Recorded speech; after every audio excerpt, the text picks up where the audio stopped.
আজকে হাজী সাহেবদের মাথা থেকে কোটি কোটি টাকা, বিলিয়ন বিলিয়ন টাকা তারা উপার্জন করতেছে। কি বলেন?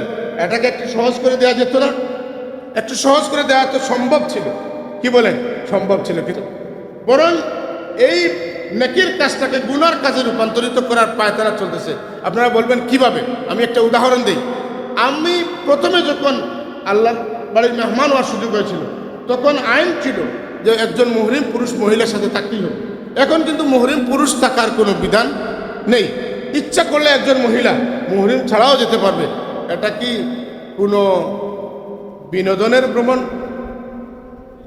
তাহলে আল্লাহর বিধানকে পরিবর্তন করে হজের নামে মানুষকে পাপের কাজে উৎসাহিত করা হচ্ছে।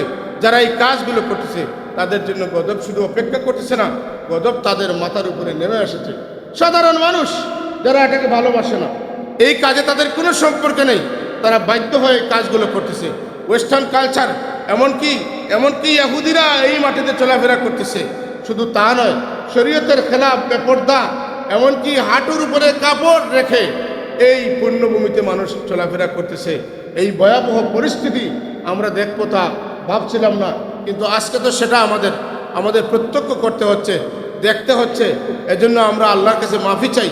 আল্লাহ যেন আমাদেরকে আম গজব না দিয়ে আল্লাহ পাক আমাদের সবাইকে মাফ করে দিয়ে সকলে বলি আমিন। এমন কোন ধর্ম আছে পৃথিবীর বুকে যাদের ধর্মের এমন কোনো ক্ষেত্র রয়েছে যেখানে ভাষা বর্ণ নির্বিশেষে সকলেই যায় এবং তখন সকলের ভাষা এক হয়ে যায়?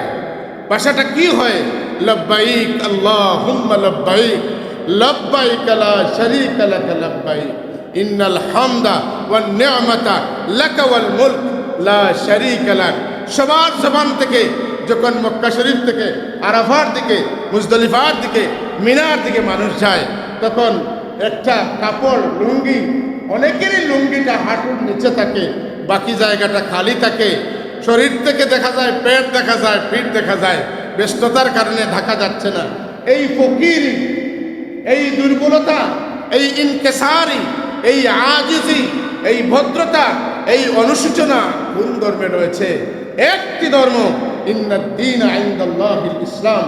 সেই ধর্মের মধ্যে আল্লাহর পাগলরা মাথায় যেখানে মুকুট পড়তে পারে, সেখানে খোলা মাথায় তার চুল এলোমেলো, তার দাড়ি এলোমেলো, রুদে আর ধুলায় তার চেহারা মলিন হয়ে গিয়েছে, ধুলোর কারণে চুল ভারী হয়ে গিয়েছে, সাবান দিতে পারতেছে না, তোল দিতে পারতেছে না, এলোমেলো আউলা চাউলা চুল নিয়ে সে পাগলের মতো কার ডাকে যেন সে জবাব দিচ্ছে, লব্বাইক আল্লাহুম্মা লব্বাইক, লব্বাইক লা শারীকা লাক লব্বাইক, ইন্নাল হামদা ওয়ান নি'মাতা লাকা ওয়াল মুলক লা শারীকা লাক।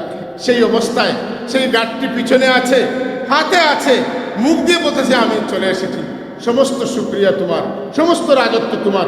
তার মানে তুমি সবচাইতে ধনী, আমি সবচাইতে বড় ফকির, তুমি সবচাইতে বড় দয়াল, আমি সবচাইতে বড় গুনাহগার। আমি এই আকৃতি প্রকৃতি ধরে আমি আমার মুখ দিয়ে যা বলতেছি তুমি শুনো, লা শারীকা লাক, তোমার কোনো শরীক নাই। আমার রসুল বলেছেন যে কালিমায়ে শাহাদাত পড়বে, তার জীবনে যত গুনাহ আছে সব গুনাহ আল্লাহ পাক মাফ করে দিবেন। এটা তো কালিমায়ে শাহাদাতের একটা অংশ। কি? ইন্নাল হামদা ওয়ান নি'মাতা লাকা ওয়াল মুলক লা শারীকা লাক। আল্লাহ আমাদের সবাইকে তুমি নসিব করো, সকলে বলেন আমিন। এমন কিছু মানুষ দেখবেন যারা খুব ভালো করে জুতা লাগাইছে, হ্যাঁ, আর আল্লাহর ঘরের ভিতরে জুতা নিয়ে হাঁটতেছে। আরো কিছু মানুষ দেখবেন যারা আল্লাহর ঘরের দিকে পা দিয়ে বসে আছে। এইভাবে ভিন্ন ধরনের মানুষ দেখবেন। আপনি কাকে ফলো করবেন? আপনি বিনয়ের দিকটা ফলো করবেন, আপনি নম্রতার দিকটা ফলো করবেন, আপনি আল্লাহর প্রতি আবেগ, আপনার ভালোবাসার দিকটা আপনি লক্ষ্য করবেন যে এটা আমার বাড়ির উঠান না যে আমি জুতা পরে হাঁটবো। আমার পায়ের মধ্যখানের যে উঁচু জায়গাটা আছে সেই জায়গাটা খোলা থাকবে। এই জায়গা যদি খোলা না থাকে তাহলে আমার জন্য তো এই জায়গা যে বিধান রয়েছে সেই বিধানটা আমি পালন করতেছি না। এই বিষয়গুলো খেয়াল রাখতে হবে। হজে যাওয়ার আগে রীতিমতো এই বিষয়ে আপনার আলোচনা শুনতে হবে। এই বিষয়গুলো আপনার বই পড়ে, কিতাব পড়ে জানতে হবে, যাতে আমি এত কষ্ট করে একটা সফর করতেছি, এই সফরটা যেন আমার ছোটোখাটো কোনো ভুলের জন্য নষ্ট না হয়। এদিকে ভালোভাবে খেয়াল রাখতে হবে। আমরা যে বিষয়টা নিয়ে আলোচনা করতেছি সেটা হচ্ছে হজ। হজ হচ্ছে এমন একটি ইবাদত, যে ইবাদতের মধ্যে একাধারে শারীরিক এবং অর্থনৈতিক ইবাদতের সম্মিলন। এটা শুধুমাত্র শারীরিক সামর্থ্য থাকলে হয় না, এটার সাথে মালেরও সম্পর্ক আছে। আমি বিগত জুমায় শর্তগুলো বলেছি, কোন কোন শর্ত পাওয়া গেলে একজন ব্যক্তিকে হজ করতে হবে, এবং সাথে সাথে বলেছি হজ ফরজ, এটাকে দেরি করা যাবে না, এটাকে অস্বীকার করা যাবে না। যে ব্যক্তি হজকে অস্বীকার করবে তার ঈমান থাকবে না।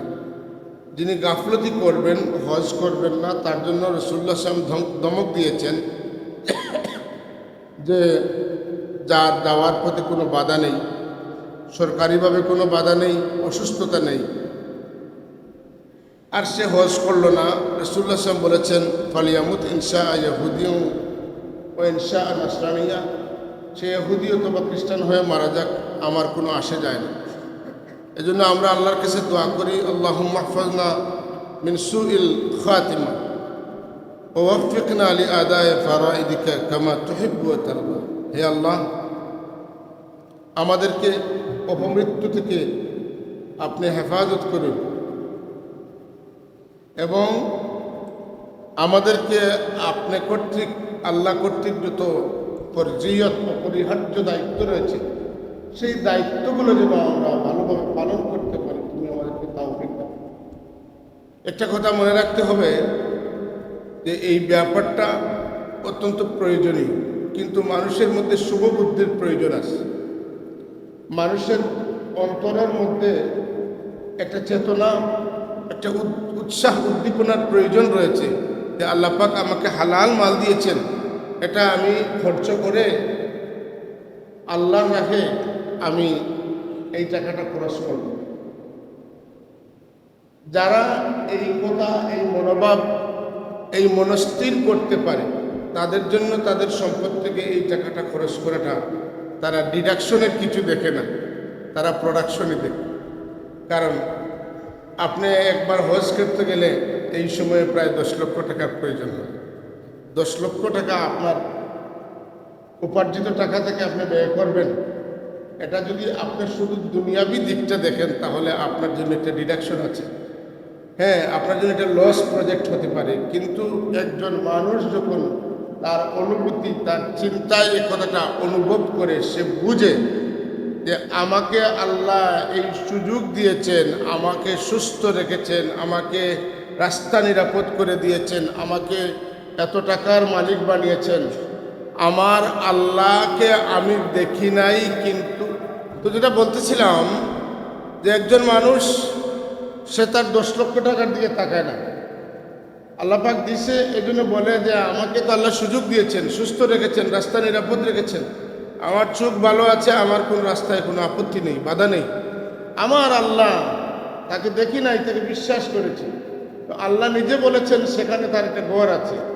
আমি আল্লাহর ঘরকে যদি তোয়াফ করতে পারি, আমি যদি আরফার ময়দানে উকুফ করতে পারি, মিনা মুজদলিফায় উকুফ করতে পারি, সাই করতে পারি, আমি পাথর নিক্ষেপ করতে পারি, সাফা মারওয়া সাই করতে পারি, আমার আল্লাহ আমাকে ঘোষণা দিয়েছেন আমার জীবনের সমস্ত গুনাহ মাফ করে দিবেন। এই সুযোগ কি আমি ছাড়তে পারি 10 লক্ষ টাকার কারণে? একজন মুমিন হিসাবে তার অন্তরের মধ্যে প্রেরণা আসবে, যার মনে আসবে সে কিন্তু কামিয়াব হয়ে যাবে। কারণ এই সফরটা জীবনের সবচাইতে পূর্ণময় সফর। জীবনে আপনি বহু সফর করবেন, অনেক কিছু করবেন, দেখবেন, কিন্তু আল্লাহর ঘর আপনি দেখলেন না। পৃথিবীতে এমন কোনো ঘর নেই, পৃথিবীতে এমন কোনো ঘর নেই, এমন কোনো জায়গা নেই যেটা দেখলে গুনাহ মাফ হয়। আবার বলি, পৃথিবীতে এমন কোনো ঘর নেই, এমন কোনো জায়গা নেই যেটার দিকে তাকাইলে পরে গুনাহ মাফ হয়। কিন্তু আল্লাহর এই কালো গিলাফের ঘর, যেটার দিকে তাকাইলে, আল্লাহর ঘর মনে করে তাকাইলে অবিরাম বৃষ্টির মতো গুনাহ ঝরতে থাকে। এমন সুযোগ যে ব্যক্তি ছাড়বে, সে প্রোডাকশন হচ্ছে না ডিডাকশন হচ্ছে, লাভ হচ্ছে না লস হচ্ছে, এই দিকে থেকে, তাহলে বোঝা গেল তার গুনাহ তাকে লজ্জার দিকে নিয়ে যেতে পারে না। সে যে গুনার কাজ করেছে, এটা করছি তো কি হয়েছে, এটা থাক, আমার টাকা পয়সা এতটা খরচ করব, কিন্তু আল্লাহ পাক একটা সুযোগ দিয়েছেন। এই সুযোগকে যারা কাজে লাগায় একাধারে আল্লাহর প্রতি ভক্তি, শ্রদ্ধা, সম্মান এবং নিজের গুনাহের প্রতি তওবা, নিজের গুনার প্রতি অনুশোচনা করতেছে, এই কত বিষয়ের নিজেকে বিনম্র, নিজেকে ভদ্র, নিজেকে আল্লাহর গোলাম হিসাবে স্বীকৃতির জন্য এটা বিশাল একটা ব্যাপার, একটা চিহ্ন। কারণ আপনি যাকে মহব্বত করেন তার বাড়িকে, তার ঘরকে, তার এলাকাকে আপনি মহব্বত করেন। এটা চিরাচরিত প্রথা, মানুষ যাকে ভালোবাসে তার বাড়িঘরকে সে মহব্বত করে। আমি একদিন বলেছিলাম, আজও বলতেছি, যে মজনু নামের একটা পাগলা, এটাকে সবাই চিনেন, সে লাইলার পাগল ছিল। তো মজনু কি করতেছে, সে লাইলার বাড়ির পাশ দিয়ে যাচ্ছে, তো একটা পর্যায়ে সে লাইলার বাড়ির দেয়ালে চুমা দিচ্ছে, বুঝেন নাই? তো লোকজন তাকে বলতেছে যে কি পাগলা তুমি, দেওয়ালে চুমা কেন দিচ্ছ? সে বলতেছে, আমর আলা দিয়ারে দিয়ারি লাইলা উকাব্বিলু জাল জিদারা ওমা হুব্বুদ দিয়ারে শাগাফনা কলবি ওয়ালাকিন হুব্বু মান সাকানাদ দিয়ার। এটার অর্থ কি? অর্থ হচ্ছে, আমি যে এই দেয়ালের পাশ দিয়ে যাচ্ছি, সেই দেয়ালটা আমার প্রেমিকা লাইলার বাড়ির দেয়াল।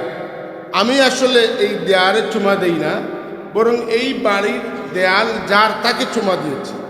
তোমরা মনে করবা না যে এই দেয়ালের ভালোবাসা আমাকে ডুবিয়ে দিয়েছে, না, আমি কিন্তু দেয়ালের ভালোবাসায় চুমা দেইনি।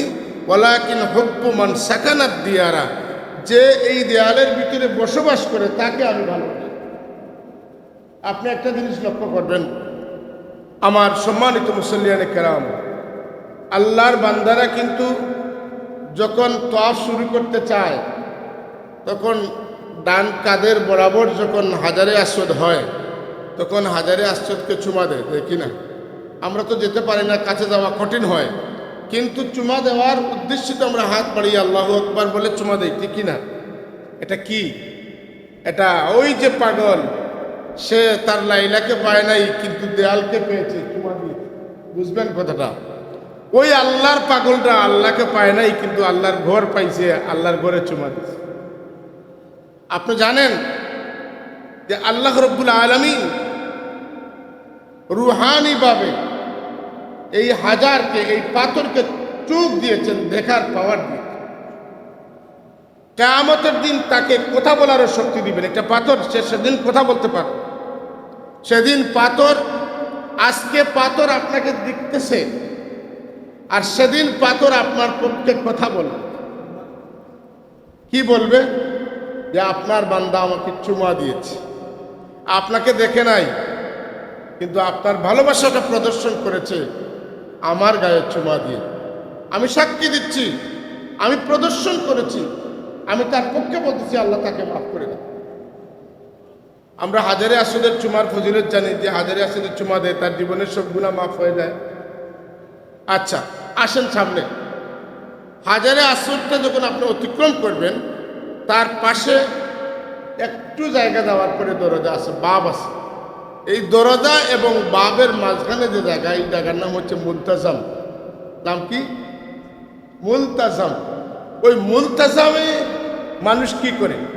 মুলতাজামে মানুষ ধরতে চায়, উঠতে চায়। সেখানে একটা ছোট্ট দেয়াল আছে, এখানের উপরে উঠে মানুষ তার গাল লাগায়, তার মুখ লাগায়, তার মুখ লাগায়। কেন লাগায়?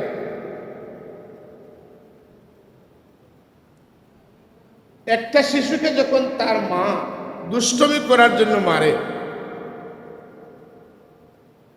ধরেন একটা ছেলেকে গোসল দিয়ে, মেয়েকে গোসল দিয়ে, মা ভালোভাবে লোশন দিছেন, ভালো কাপড় পরাইছে, পরাইয়া জুতা টুতা দিয়ে বলছেন, বাবা একটু হাঁটো, আমি আসতেছি।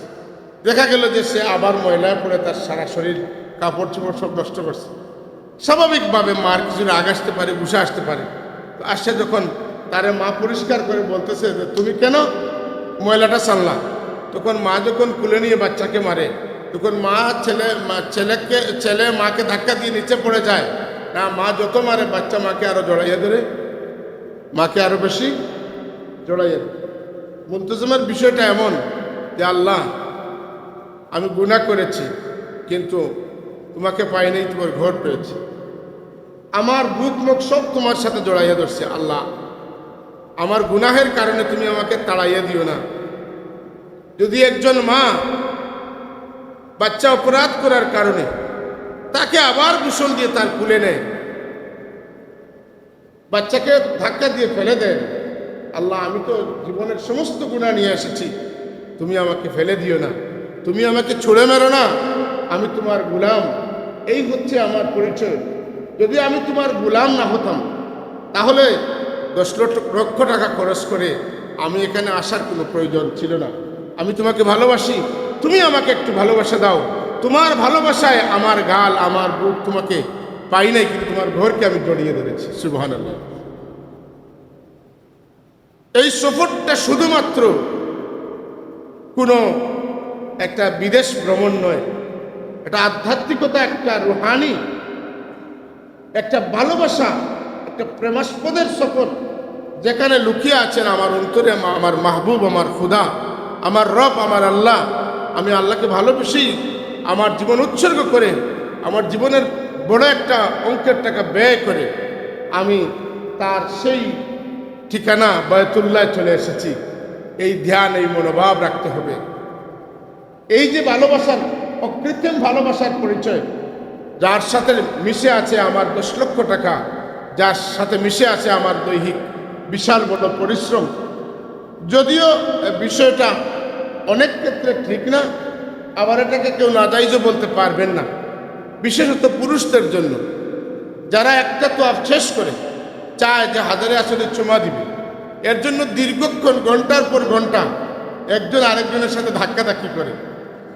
যদিও একার বাসায় যদি ভিড় থাকে, আপনি চুমা দেওয়ার চেষ্টা করবেন না, যেখান থেকে নিরাপদ আপনি ভাববেন সেখানে ভাবভক্তি নিয়ে যদি এইভাবে ইশারা করেন তাহলে আপনার চুমাটা আদায় হয়ে যাবে। কিন্তু মনের আবেগে যারা ধাক্কা দেয়, ঠেলা দেয়, আর এই পাথরকে চুমা দিয়ে শুক্রিয়া আদায় করে বলে আলহামদুলিল্লাহ আমি তো চুমা দিতে পেরেছি, আমার মনের মধ্যে কি আছে, একটা সান্ত্বনা আসে যে আমি তো হাজারে আসলে চুমা দিয়েছি, জান্নাতের সেই আধ্যাত্মিক পাথরে চুমা দিয়েছি, যেটায় চুমা দিলে জীবনের গুনাহ থাকে না, আমি তো এই কাজটা করতে পেরেছি। তখন কিন্তু এই যে ধাক্কা ধুক্কা সবের কষ্টটা ম্লান হয়ে যায়, মানুষের মনের মধ্যে প্রশান্তি আসে। এই যে বিষয়টা কাকে কেন্দ্র করে কেন হচ্ছে, এর পিছনে কোন আবেগটা কাজ করতেছে, যে এটা আল্লাহর ঘর, এটা চুমা দিলে আল্লাহ খুশি হবেন, এই যে দৃষ্টিভঙ্গি, এটা কিন্তু ভালোবাসার দৃষ্টিভঙ্গি, এছাড়া অন্য কোনো কিছু হতে পারে না।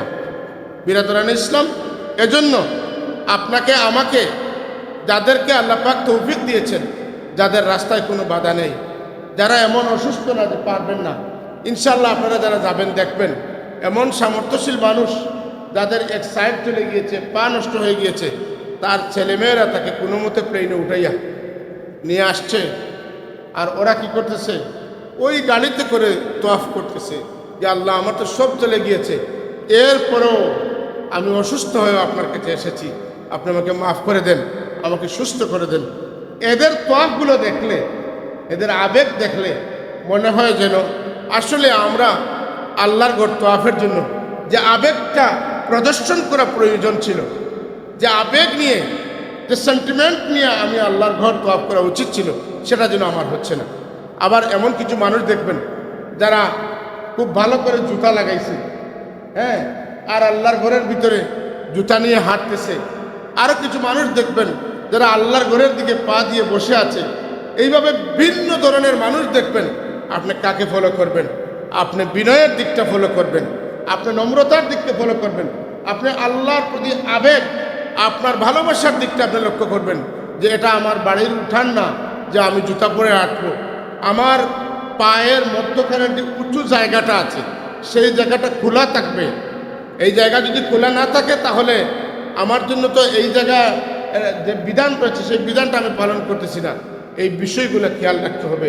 হজে যাওয়ার আগে রীতিমতো এই বিষয়ে আপনার আলোচনা শুনতে হবে। এই বিষয়গুলো আপনার বই পড়ে, কিতাব পড়ে জানতে হবে, যাতে আমি এত কষ্ট করে একটা সফর করতেছি, এই সফরটা যেন আমার ছোটোখাটো কোনো ভুলের জন্য নষ্ট না হয়, এদিকে ভালোভাবে খেয়াল রাখতে হবে। হাজরিন, তাহলে আমরা অনুপ্রাণিত হচ্ছি। আল্লাহ রসুল সাল্লাল্লাহু আলাইহি ওয়াসাল্লাম বলেছেন যে তোমার পথে যদি কোনো বাধা না থাকে, তুমি যদি অসুস্থ না হও, তোমাকে যদি সরকার আটকায় না, তাহলে তুমি তোমার সাধ্য থাকলে, বাকি সব কিছু ঠিক থাকলে তুমি হজ করো। যদি হজ না করো তাহলে তুমি মরতে পারো ইহুদি হয়ে, খ্রিস্টান হয়ে। রসুল্লাহ বলতেছেন সেই ধমকের প্রেক্ষিতে আমাদেরকে সুস্থের সিদ্ধান্ত নিতে হবে যে বছর আমার উপরে হজ ফরজ হয়েছে আমি ওই বছরই হজ আদায় করব, আমাকে খামখেয়ালি করা যাবে না। কোনো খোলা যুক্তি দিয়ে নিজেকে গুনার কাজ করতে করতে বৃদ্ধ হই, এরপরে হজে যাব এটা করবেন না। আপনি জানেন না যে আপনি বৃদ্ধ হতে হতে আপনি থাকবেন না মরবেন। আপনি এখন সুস্থ আছেন, পরবর্তীতে অসুস্থ হবেন না সুস্থ থাকবেন। যেহেতু এই বিষয় আশয়গুলো আমাদের মোটেই জানা নেই, এগুলো আমাদের এখতিয়ারের বাইরে, এজন্য যে বৎসর আপনার উপরে হজ ফরজ হবে ওই বৎসরই আপনি হজটা আদায় করে নেবেন। না জানি এই যে পরবর্তী বিষয়টা হয়ে যায়, আমার মৃত্যুর সময় যদি আমার ঈমান নসিব না হয়, এই হজ ইচ্ছা করে তরক করার কারণে। এজন্য আমাদের এই সাবকন্টিনেন্ট ভারত উপমহাদেশের মানুষ একাধারে সৌভাগ্যবান। অপর দিকে একটা বিষয়ে আমাদের দুঃখ যে ভারতের মানুষরা, অর্থাৎ এই উপমহাদেশের মানুষরা খুব বৃদ্ধ না হলে হজে যান না, রিটায়ার্ড করবেন এরপরে যাবেন। হ্যাঁ, আমি এদিকে বাধা দিই না, অনেক আছে রিটায়ার্ড করার পরে পেনশনের টাকাটা হাতে আসার পরে উনি নেশা পরিমাণ মালের অধিকারী হন, এতে কোনো বাধা নেই। কিন্তু আপনার টাকা পয়সা আছে, সব আছে, আপনি অবহেলা করছেন, এটা করা যাবে না। মনে রাখবেন, পৃথিবীর বুকে কোনো মানুষ যদি আল্লাহর ঘর প্রথমে তোয়াফ করে, উনি ভারতের অধিবাসী হজরতে আদম আলাইহিস সালাতু ওয়াস সালাম। এটা আমাদের ভারতবাসীর গর্ব, আমাদের এই সাবকন্টিনেন্টের মানুষের গর্ব। আল্লাহ প্রথম মানুষকে ভারত উপমহাদেশে পাঠিয়েছেন, প্রথম নবীকে ভারত উপমহাদেশে পাঠিয়েছেন, প্রথম হাজী সাহেবকে ভারত উপমহাদেশে পাঠিয়েছেন, প্রথম আল্লাহর ঘর যিনি নির্মাণ করেছেন তাকে আল্লাহ ভারত পাঠিয়েছেন, যিনি বাইতুল মুকদ্দাস তৈরি করেছেন তাকে আল্লাহ ভারত পাঠিয়েছেন। এদিক থেকে আমরা যদি গর্ব করতে পারি, তাহলে যুবকরা যাদের সম্বল হয়েছে, টাকা হয়েছে, অপেক্ষা করো না, যেই বছর হয়েছে সেই বছর হজে চলে যাও। গাফলতি করো না, অবহেলা করো না, বাহানা খুঁজো না। হজে যাওয়ার ক্ষেত্রে অনেকেই রিহার্সাল দিতে চায় যে আমি আগে একটু উমরা করে আসি এরপর হজ করব। এটা হতে পারে না। আমরা জানি না, আমরা কেউ জানি না যে আমরা আগামী বছর বাঁচবো না, আমরা আগামীতে থাকবো না চলে যাব, আমরা সুস্থ থাকবো না, আমাদের অসুস্থতা আমাদেরকে পেয়ে যাবে, আমরা ধনী আছি থাকবো না দরিদ্র হয়ে যাব, আমরা জানি না। এই চিন্তাকে মাথায় রাখতে হবে সব সময়। আমাদেরকে আল্লাহ পাক তৌফিক দান করুন, আমরা যেন মৃত্যুর কথা ভাবতে পারি। যাদের মাথায় মৃত্যু আছে তারা কি করবে? এই ক্ষেত্রে সামান্যতম অপেক্ষা করবে না যে আল্লাহ পাক যখন তৌফিক দিয়েছেন আমি সাথে সাথে হজটা করে ফেলি। রব্বুল আলামিন আমাদের সবাইকে তৌফিক দান করুন। রাসূলুল্লাহ সাল্লাল্লাহু আলাইহি ওয়াসাল্লাম আমাদেরকে তাকিদ দিয়েছেন। আন ইবনে আব্বাস রাদিয়াল্লাহু তাআলা আনহুমা قال رسول الله صلى الله عليه وسلم من أراد الحج فليتعجل, যে ব্যক্তির উপরে হজ ফরজ হয়ে যাবে ফালিয়াতাআজ্জাল, সেজন্য তাড়াতাড়ি করে হজের দায়িত্বটা সে আদায় করে। যদি আপনি হজ একবার আদায় করেন, আমি বিগত জুমায় বলেছি, আল্লাহ রাসূল সাল্লাল্লাহু আলাইহি ওয়াসাল্লাম যখন বলতেছেন ইন্নাল্লাহ কাদ ইফতারাদা আলাইকুমুল হাজ্জা, তোমাদের উপরে হজ ফরজ করা হয়েছে, একজন সাহাবী প্রশ্ন করেছেন আকুল্লা আমি ইয়া রাসূলুল্লাহ, হে আল্লাহ রসুল, হজ কি যারা সম্পদশালী, রাস্তা নিরাপদ, সুস্বাস্থ্যের অধিকারী, তাদের উপর কি প্রত্যেক বছর ফরজ? রাসূলুল্লাহ কোনো কথা বললেন না। চতুর্থ পর্যায়ে আল্লাহ নবী বললেন, আমি কথা বলছি না, আমাকে বলাতে চাচ্ছ কেন? তুমি জানো না আগের যুগের নবীর উম্মতরা নবীকে বেশি প্রশ্ন করে বিরক্ত করেছে, বিব্রত করেছে, এজন্য তারা ধ্বংস হয়েছে। নবীদের কথার সাথে, রায়ের সাথে, ফতোয়ার সাথে তারা ইখতিলাফ করেছে, এজন্য তারা হালাক হয়েছে, ধ্বংস হয়েছে। কথা বুঝেন নাই? কিন্তু প্রকৃতপক্ষে অন্য হাদিসের মধ্যে রয়েছে যারা সারাটা জীবন ভালো সম্পদের অধিকারী, সে প্রথমবারে হজ করার পরে জীবনের এই প্রথমবারকে 1, 2, 3, 4 নম্বর বার জন্য আবার হজে যায়। সে 4 বছর হজ করে নাই, আবার 4 বছর পরে যেন হজে যায়, সে যেন আরো 4 বছর অপেক্ষা করে আবার 4 বছর পরে হজে যায়। আল্লাহ তাকে মাল দিয়েছেন, এটা ফরজ হিসাবে নয়, কি হিসাবে? নফল হিসাবে। কেন? আল্লাহ আমাকে অনেক টাকা পয়সা দিয়েছেন, আমার টাকা পয়সার কোনো অভাব নেই, আমি ওখানে সেখানে যাব, সেখানে গিয়ে কী লাভ হবে? আমি যদি আল্লাহর দরবারে যেতে পারি, হাজিরা দিতে পারি, হজ করতে পারি, নফল হজই হোক, আল্লাহ তো আমাকে চিরতরে মাফ করে দিবেন, আমার পিছনের জীবনের সব গুনাহগুলো মাফ করে দিবেন। একজন হাজী সাহেব প্রকৃত অর্থে যিনি 4 বছর পরে পরে হজে যান, আল্লাহ রাব্বুল আলামিন তাকে মহব্বত করবেন কি করবেন না? ওই মানুষটা প্রত্যেক বছর হজে যদি তার 10 লক্ষ টাকা খরচ করে, এবং এই 10 লক্ষ টাকা যদি 4 বার 5 বার 10 বার সে উপার্জন 1 কোটি টাকার মালিক হয়েছে যাবে, কিন্তু সেদিকে সে না তাকিয়ে আল্লাহ রসুলের মহব্বতে মক্কা শরীফ মদিনা শরীফের শহরে সেই টাকাগুলো খরচ করেছে, অবশ্যই আল্লাহর কাছে সে আল্লাহর মহব্বত, রসুলের কাছে তার রসুলের মহব্বতটা প্রদর্শন করার কারণে সে আল্লাহর একজন প্রিয় বান্দা হিসাবে পরিগণিত হতে পারবে। এজন্য একজন ধনী ব্যক্তি যাকে আল্লাহ তৌফিক দিয়েছেন, সে যেন কমপক্ষে 4 বছর পর পর আল্লাহর দরবারে হাজিরা দিতে পারে, সেজন্য চেষ্টা করে, সেজন্য ইচ্ছা করে, মনের মধ্যে স্বপ্ন রাখে যে আমি সিঙ্গাপুর গিয়ে কি দেখব, বিনোদন করব, দুবাইতে গিয়ে পাপের শহরে গিয়ে আমি পাপের কাজ করব বা দেখব, আমি সেই সিঙ্গাপুর যাব না, আমি দুবাইতে যাব না। আপনারা জানেন আজকাল প্রসিদ্ধ একটা কথা হচ্ছে দুবাই পাপের শহর, যেখানে কোনো ধরনের পাপ হয় না, এমন কোনো পাপ নেই। নাউজুবিল্লাহ মিন যালিক। গজব অপেক্ষা করতেছে, এমনকি গজব নাজিল হইতেছে। বলেন কথা ঠিক কিনা? গজব নাজিল হইতেছে। যাদের লেবাস এখনো রুমালের নিচে টুপি আছে, যাদের গায়ে লম্বা জামা আছে, যে শহরে রসুলদের সাহাবায়ে কেরামদের মাজার রয়েছে, যে দেশে সাইয়্যিদুল মুরসালিন রাহমাতুল্লিল আলামিনের রওজায়ে আতর রয়েছে, যে জমিনে অসংখ্য নবীদের কদম লেগেছে, সেই সৌদি আরবের রিয়াদে যে কুকীর্তি হচ্ছে, এজন্য গজব অপেক্ষা করতেছে। মানুষ এখন প্রতিনিয়ত প্রহর গুনতেছে কোন সময় আমাদের মাথার উপরে বোমা পড়ে। কাদের কারণ? তারা কাদের দোষর? তারা কাদেরকে খুশি করতে চায়? আজকে হাজী সাহেবদের মাথা থেকে কোটি কোটি টাকা, বিলিয়ন বিলিয়ন টাকা তারা উপার্জন করতেছে। কি বলেন? এটাকে একটু সহজ করে দেওয়া যেত না? একটু সহজ করে দেওয়া তো সম্ভব ছিল। কি বলেন? সম্ভব ছিল কিন্তু, বরং এই নেকির কাজটাকে গুনার কাজে রূপান্তরিত করার পায়তারা চলতেছে। আপনারা বলবেন কিভাবে? আমি একটা উদাহরণ দিই। আমি প্রথমে যখন আল্লাহর বাড়ির মেহমান হওয়ার সুযোগ হয়েছিল, তখন আইন ছিল যে একজন মুহরিম পুরুষ মহিলার সাথে থাকতেই হবে। এখন কিন্তু মুহরিম পুরুষ থাকার কোনো বিধান নেই। ইচ্ছা করলে একজন মহিলা মুহরিম ছাড়াও যেতে পারবে। এটা কি কোনো বিনোদনের ভ্রমণ?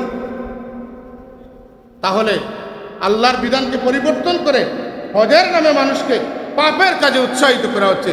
যারা এই কাজগুলো করতেছে তাদের জন্য গজব শুধু অপেক্ষা করতেছে না, গজব তাদের মাথার উপরে নেমে এসেছে। সাধারণ মানুষ যারা এটাকে ভালোবাসে না, এই কাজে তাদের কোনো সম্পর্ক নেই, তারা বাধ্য হয়ে কাজগুলো করতেছে। ওয়েস্টার্ন কালচার, এমনকি ইহুদিরা এই মাটিতে চলাফেরা করতেছে। শুধু তা নয়, শরীয়তের খেলাফ বেপরদা, এমনকি হাঁটুর উপরে কাপড় রেখে এই পুণ্যভূমিতে মানুষ চলাফেরা করতেছে। এই ভয়াবহ পরিস্থিতি আমরা দেখবো তা ভাবছিলাম না, কিন্তু আজকে তো সেটা আমাদের প্রত্যক্ষ করতে হচ্ছে, দেখতে হচ্ছে। এজন্য আমরা আল্লাহর কাছে মাফি চাই। আল্লাহ যেন আমাদেরকে আম গজব না দিয়ে আল্লাহ পাক আমাদের সবাইকে মাফ করে দেন। সকলে বলি আমিন। হাজিরিন, এজন্য আজকের যে কথাগুলা, এটার মধ্যে সবচেয়ে গুরুত্বপূর্ণ কথা আমি বলে আসছি এবং আজও বলছি, যাদের হজের তৌফিক হয়েছে, আমরা যেন একটুখানি দেরি না করে আমাদেরকে হজটা তাড়াতাড়ি করা অপরিহার্য। কারণ আপনি জানেন যে রাসূলুল্লাহ সাল্লাল্লাহু আলাইহি ওয়াসাল্লাম বলেছেন যে মানুষ হজ করবে তার একটা হজ থেকে আরেকটা হজ, যে মানুষ উমরা করবে তার একটা উমরা থেকে আরেকটা উমরা, তার মধ্যখানে সমস্ত গুনাহ আল্লাহ মাফ করে দেন। জীবনে একবার হজ করলে তার জীবনের সমস্ত গুনাহ আল্লাহ মাফ করে দেন। এমন কাজের সুযোগ আল্লাহ পাক আমাদেরকে রেখেছেন, আমাদেরকে আল্লাহ পাক সুযোগ দিয়েছেন। আপনি জানেন আজকে আমরা সিলেট থেকে প্লেনে যাই, বলি যে কোম্পানিকে বলি যদি আমাকে সিলেট থেকে ফ্লাইট না দাও আমি যাব না, ঢাকায় যাব, কষ্ট করব, আসবো, সেখান থেকে এখানে এইগুলো আমি করতে পারবো না, আমাকে সিলেট থেকে ফ্লাইট দিন। কিন্তু আমাদের বাবা আদম আলাইহিস সালাম, বলেন কে? আমাদের বাবা আদম আলাইহিস সালাম পায়ে হেঁটে 40 বার, মতান্তরে 70 বার তিনি হজ করেছেন। আমরা কার সন্তান বলেন? আমাদেরকে আল্লাহ বলেছেন ইয়া বানি আদম হে আদমের সন্তানরা, যদি আমার বাবা পায়ে হেঁটে আল্লাহর ঘর তোয়াফ করার জন্য তিনি 40 বার দিতে পারেন, 70 বার দিতে পারেন। শুধু তা নয়, শুনলে খুশি হবেন, এমনকি আশ্চর্য হবেন। হযরত আদম আলাইহিস সালাম শেষ মর্তবা যখন পবিত্র মক্কা শরীফের উদ্দেশ্যে রওনা হয়েছিলেন, তো সেইবারে তিনি কিন্তু পায়ে জুতা দেন নাই, তিনি খালি পায়ে এত দূর অতিক্রম করেছেন। সুবহানাল্লাহ। কেন জানেন? তার ছিল সেখানে আরেকটি আধ্যাত্মিকতা। সেই সফরটা ছিল তার কি জানেন? তিনি গিয়েছেন যে এবারে গেলে আর আসবো না। এই ছেলেমেয়েদের কাছ থেকে বিদায় নিয়ে গিয়েছেন, আমি এবারে যাব, আমি অপেক্ষা করব, রাহমাতুল আলামিন তো এই দেশেই আসবেন, তার উপরে ঈমান নিয়ে এসেছি, নবুয়ত নিয়ে এসেছি, আর তার মিশনে সাহায্য করব, এজন্য ওয়াদা দিয়ে এসেছি। আমি আর পাই না পাই, আমি অপেক্ষা করতে করতে আমার বাকি জীবন সেখানে কাটাবো। সুতরাং হুজুরের অপেক্ষায় যখন যাব, তখন আদবের জন্য আমি জুতা পরে যাব না। সুবহানাল্লাহ বলবেন না? এইটা হচ্ছে হজের আদব, হজের সফরের আদব। কিন্তু আপনি হজে যাবেন, বিভ্রান্ত হবেন। আপনার পাশের ভাই যিনি, উনি আপনাকে একেবারে মোবাইল দিয়ে বাড়িতে যা দেখিয়েছে তার থেকে বেশি দেখাইছে। বাড়িতে যত গুনার কাজ করেন না, এইগুলা করার মতো সুযোগ হবে। ঝগড়া ফসাদ, খাবার নিয়ে, থাকার জায়গা নিয়ে, বসার জায়গা নিয়ে আপনি ফসাদের মধ্যে লিপ্ত হবেন। শয়তান কিন্তু আপনাকে চাইবে যে আপনার এই কুরবানিকে সেজন্য ধ্বংস করতে পারে। বুঝেন নাই? এজন্য আমাদেরকে খালিস নিয়তে আল্লাহকে সন্তুষ্ট করার জন্য যত তাড়াতাড়ি সম্ভব, দ্রুততম সময়ের ভিতরে আমাদেরকে হজ সম্পাদন করতে হবে। যাদেরকে আল্লাহ রাব্বুল আলামিন হজের তৌফিক দিয়েছেন, কোনো ধরনের অপেক্ষার সুযোগ নেই। কারণ হজ একটা অপরিহার্য ফরজ কাজ, যেটার মধ্যে কোনো ধরনের গাফলতি করার কোনো সুযোগ নেই। একজন মুমিন হিসাবে আমাকে মনে রাখতে হবে যে আমি দুনিয়ার কাফিরদেরকে বলতে পারি, তোমরা ইহুদি ধর্ম, তোমরা খ্রিস্টান ধর্ম, বিভিন্ন ধর্মের মানুষ, দেখাও তো দেখি তোমাদের প্রতিপালক যিনি, তার একটা ঘর রয়েছে, সে ঘরে তোমাদের বিশ্বের সব জায়গা থেকে মানুষ আসে। আমাদের রব বলেছেন, ওয়াইজ জাআলনাল বাইতা মাসাবাতাল লিন-নাসি ওয়া আমনা ওয়াত্তাখিযু মিন মাকামি ইব্রাহিম মুসাল্লা। আমাদের প্রতিপালক আমাদের জন্য এমন একটা সেমিনার কক্ষ রেখেছেন, এরিয়া রেখেছেন, যে দুনিয়ার লাখো লাখো মানুষ সমাগম একসাথে ঘটে। এই সেমিনারে একজন বক্তব্য দেন, আর সমস্ত মানুষ শ্রোতা হিসাবে তার বক্তব্য শুনেন। সেই জায়গা হচ্ছে আরাফা। সকলে বলি সুবহান। এমন কোন ধর্ম আছে পৃথিবীর বুকে যাদের ধর্মের এমন কোন ক্ষেত্র রয়েছে যেখানে ভাষা বর্ণ নির্বিশেষে সকলেই যায়, এবং তখন সকলের ভাষা এক হয়ে যায়। ভাষাটা কি হয়? লব্বাইক আল্লাহুম্মা লব্বাইক, লব্বাইক লা শারীকা লাক লব্বাইক, ইন্নাল হামদা ওয়ান নি'মাতা লাকা ওয়াল মুলক লা শারীকা লাক। সবার জবান থেকে যখন মক্কা শরীফ থেকে আরাফার দিকে, মুজদলিফার দিকে, মিনার দিকে মানুষ যায়, তখন একটা কাপড়, লুঙ্গি, অনেকেরই লুঙ্গিটা হাঁটুর নিচে থাকে, বাকি জায়গাটা খালি থাকে। শরীর থেকে দেখা যায় পেট, দেখা যায় পিঠ, দেখা যায়, ব্যস্ততার কারণে ঢাকা যাচ্ছে না। এই ফকিরি, এই দুর্বলতা, এই ইনকেসারি, এই আজিজি, এই ভদ্রতা, এই অনুসূচনা কোন ধর্মে রয়েছে? একটি ধর্ম, ইন্নাদ-দীন ইনদাল্লাহিল ইসলাম। সেই ধর্মের মধ্যে আল্লাহর পাগলরা মাথায় যেখানে মুকুট পড়তে পারে, সেখানে খোলা মাথায় তার চুল এলোমেলো, তার দাড়ি এলোমেলো, রুদে আর ধুলায় তার চেহারা মলিন হয়ে গিয়েছে। ধুলোর কারণে চুল ভারী হয়ে গিয়েছে, সাবান দিতে পারতেছে না, তোল দিতে পারতেছে না, এলোমেলো আউলা চাউলা চুল নিয়ে সে পাগলের মতো কার ডাকে যেন সে জবাব দিচ্ছে, লব্বাইক আল্লাহুম্মা লব্বাইক, লব্বাইক লা শারীকা লাক লব্বাইক, ইন্নাল হামদা ওয়ান নি'মাতা লাকা ওয়াল মুলক লা শারীকা লাক। সেই অবস্থায় সেই গাড়িটি পিছনে আছে, হাতে আছে, মুখ দিয়ে বলতেছে আমি চলে এসেছি, সমস্ত শুকরিয়া তোমার, সমস্ত রাজত্ব তোমার। তার মানে তুমি সবচাইতে ধনী, আমি সবচাইতে বড় ফকির, তুমি সবচাইতে বড় দয়াল, আমি সবচাইতে বড় গুনাহগার। আমি এই আকৃতি প্রকৃতি ধরে আমি আমার মুখ দিয়ে যা বলতেছি তুমি শুনো, লা শারীকা লাক তোমার কোনো শরীক নাই। আমার রসুল বলেছেন যে কালিমায়ে শাহাদাত পড়বে, জীবনে তার জীবনে যত গুনাহ আছে সব গুনাহ আল্লাহ পাক মাফ করে দিবেন। এটা তো কালিমায়ে শাহাদাতের একটা অংশ। কি? ইন্নাল হামদা ওয়ান নি'মাতা লাকা ওয়াল মুলক লা শারীকা লাক। আল্লাহ আমাদের সবাইকে তুমি নসিব করো, সকলে বলেন আমিন। একটু আমরা পড়ি, লব্বাইক আল্লাহুম্মা লব্বাইক লব্বাইক লা শারীকা ইন্নাল হামদা ওয়ান নি'মাতা লাকা ওয়াল মুলক লা শারীকা লাক। আল্লাহ আমাদের সবাইকে আপনি নসিব করুন, সকলে বলি আমিন।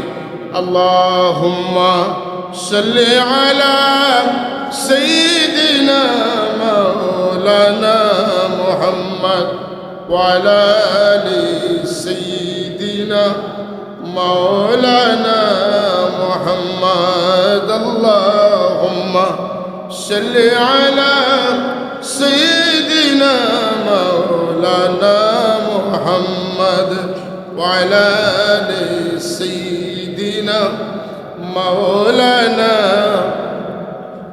মুহাম্মাদুন আশরাফুল আরাব ওয়াল আজামি মুহাম্মাদুন খায়রু মান ইয়ামশি আলা কদমি। আল্লাহুম্মা সাইয়্যিদিনা মাওলানা মুহাম্মদ ওয়া আলা আলি সাইয়্যিদিনা। হাজরিন, এজন্য এই সফরটা নসিব হওয়ার জন্য আমরা শুনে আসতেছি যে প্রত্যেক মুমিন আল্লাহর কাছে দোয়া করে, আল্লাহ আমি গরিব হইতে পারি, তুমি তো গনি, আমাকে নসিব করো। আমি গত বছর হজের মৌসুমে একটা ঘটনা বলেছিলাম, আজও সেটা আপনাদের অনুপ্রেরণার জন্য বলতেছি।